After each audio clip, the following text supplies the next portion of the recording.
Das ist Peter. Peter ist Ingenieur in einem Betrieb, welcher Stanzmaschinen baut. Die Anforderungen beim Stanzen sind gestiegen. Peter möchte daher künstliche Intelligenz in die Maschine integrieren, damit sich die Prozessparameter schneller automatisch einstellen. Für Peter ist das Thema künstliche Intelligenz neu und er hat viele Fragen. Welche Expertisen brauche ich? Ist das Ziel realisierbar? Und wie arbeite ich effektiv mit KI-Experten und Expertinnen zusammen? Er fühlt sich überfordert und wünscht sich einen Leitfaden, an dem er sich orientieren kann. Auch Anna ist ratlos. Sie ist Gründerin eines Start-ups, welches automatisierte, KI-basierte Lenkvorrichtungen für PKWs entwickeln soll.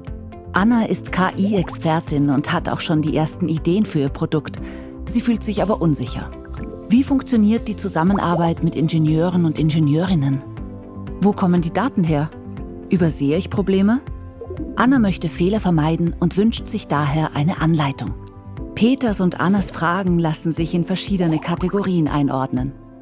Diese bilden die Phasen von PACE, dem Vorgehensmodell für KI-Engineering.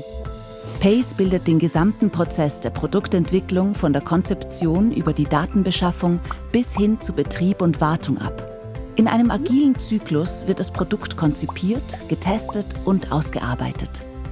Alle möglichen technischen Schwierigkeiten werden bei der Methode bereits mit einbezogen. So wird schon frühzeitig die Kommunikation zwischen Ingenieuren und KI-Experten unterstützt. Peter und Anna sind zufrieden.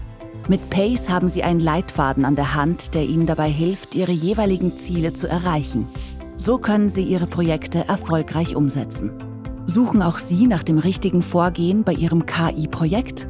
Informieren Sie sich beim Kompetenzzentrum für KI-Engineering CC King über PACE oder kontaktieren Sie uns.